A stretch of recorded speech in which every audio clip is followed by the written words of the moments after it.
안녕하세요. 오늘 저희는 한우리교회 담임 목사님의 설교, 믿음은 응답이다. 모든 것을 아시는 하나님. 이 설교의 핵심 내용을 좀 더 깊이 있게 나눠보려고 합니다. 본문은 룻기 2장 12절부터 23절까지였죠. 네, 맞아요. 그 설교가 신앙생활하면서 우리가 드리는 그 믿음이라는 것에 대해서 하나님이 어떻게 반응하시는지를 잘 보여주더라고요. 특히 룻의 이야기를 통해서 조용하지만 정말 꾸준한 순종, 또 헌신이 어떻게 하나님의 은혜로 이렇게 딱 이어지는지 그걸 좀 깊이 다루셨어요. 네, 그렇죠. 그래서 오늘 저희 목표는 이 설교의 핵심 메시지를 좀 더 명확하게 전달해 드리는 거예요. 여러분의 신앙 여정에 실제적인 도움이 될 수 있도록요. 크게 두 가지 질문을 따라가 볼 텐데요. 아, 두 가지 질문이요? 어떤 거죠? 첫째는 하나님께 응답받는 믿음이란 과연 어떤 모습일까 하는 거고요.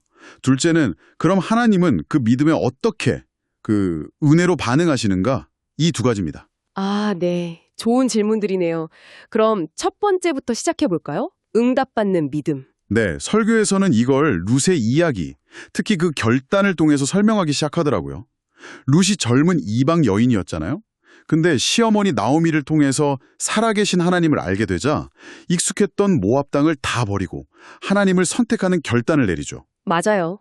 그게 정말 쉽지 않은 결정이었을 텐데 룻기 2장 12절에서 보아스가 룻을 축복하면서 네가 행한 일에 보답하시기를 원하며 라고 말하는데 설교에서는 바로 이 행한 일의 근본이 하나님을 선택한 그 믿음의 결단이라고 강조하고 있어요. 아, 그러니까 행동 이전에 그 믿음의 선택이 먼저 있었다는 거군요. 네, 그렇죠.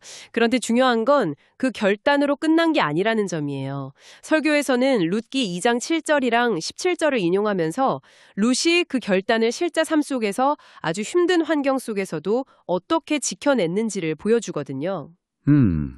베들레헴에서의 삶이 만만치 않았을 텐데요. 그럼요. 그런데도 불평 한마디 없이 그 시어머니 부양하려고 아침 일찍부터 저녁 늦게까지 정말 성실하게 이삭을 주었다는 거. 이게 바로 환경에 흔들리지 않고 하나님을 굳게 의지하는 살아있는 믿음의 모습이라고 설교는 이야기합니다.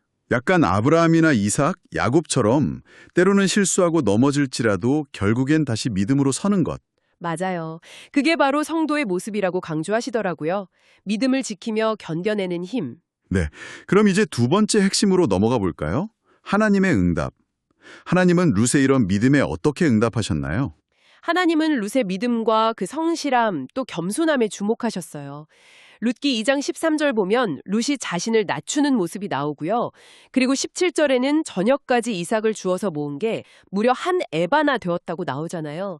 이게 약 13kg 이상 되는 양인데 와, 정말 많은 양이네요. 혼자서 줍기에는. 그렇죠. 이건 단순히 룻의 노력만으로는 설명하기 어려운 양이에요. 설교에서는 이걸 룻의 성실한 수고와 더불어 하나님께서 보이지 않게 채워주신 은혜의 결과로 해석합니다. 또 룻이 그렇게 얻은 걸 시어머니에게 공경하는 마음으로 나누는 모습, 18절, 이것도 하나님이 기뻐하시는 모습이라고 말하고요. 아, 그렇군요. 그런데 하나님의 응답이 좀 더 구체적으로 나타난 부분도 있지 않았나요? 보아스를 통해서요? 네, 맞아요. 바로 그 보아스를 통해서 하나님의 응답이 아주 구체적으로 나타나죠. 보아스는 룻에게 정말 예상치 못한 친절을 베풀잖아요.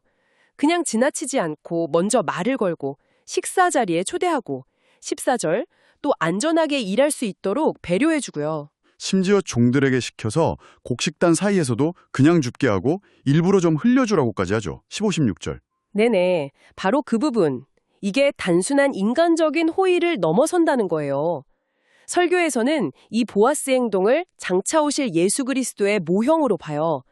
자기 백성을 책임지고 돌보고 구원하시는 하나님의 은혜가 보아스를 통해 미리 보여진다는 거죠. 아, 그러니까 우리가 일상에서 누리는 많은 것들이 사실은 하나님께서 보아스처럼 미리 흘려주신 은혜일 수 있다는 거군요. 그렇죠.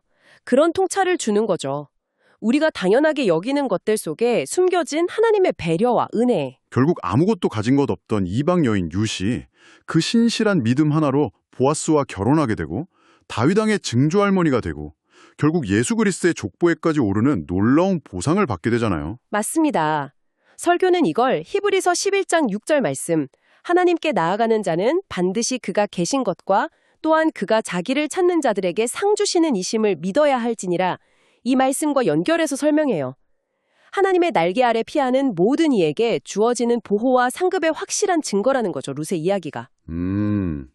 듣고 보니 룻의 이야기가 정말 믿음과 응답의 관대를 생생하게 보여주는 교과서 같네요. 네, 그렇죠.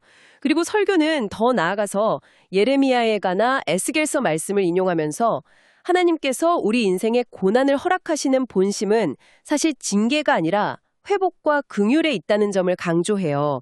악인이라도 돌이켜 생명을 얻는 것을 기뻐하시는 분이시니까 어떤 상황에 있든지 하나님께 돌아오기만 하면 은혜를 받을 수 있다는 그 복음의 원리를 다시 한번 확인시켜주는 거죠. 네, 오늘 이렇게 룻의 이야기를 통해 믿음과 하나님의 응답에 대해 나눠봤는데요.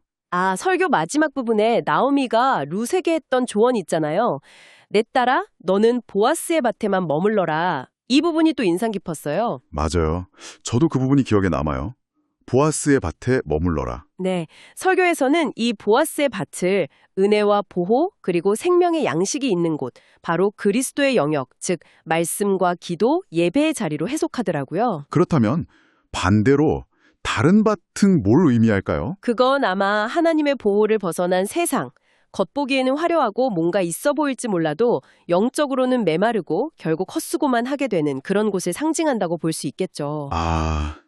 이 부분이 오늘 우리에게 또 여러분에게 중요한 질문을 던지는 것 같습니다. 우리는 지금 어디에 머물러 있습니까? 그리스도의 밭인가? 아니면 다른 밭인가? 네. 그래서 마지막으로 이 질문을 여러분께 한번 던져보고 싶습니다. 여러분은 지금 삶의 시간과 노력, 그 에너지를 주로 어느 밭에 쏟고 계신가요? 은혜가 넘치는 그리스도의 밭, 그 보아스의 밭에 신실하게 머물고 계신지, 아니면 혹시 나도 모르게 자꾸 다른 밭을 기웃거리며 힘을 낭비하고 있지는 않은지 조용히 자신을 돌아보는 그런 한 주가 되시기를 바랍니다.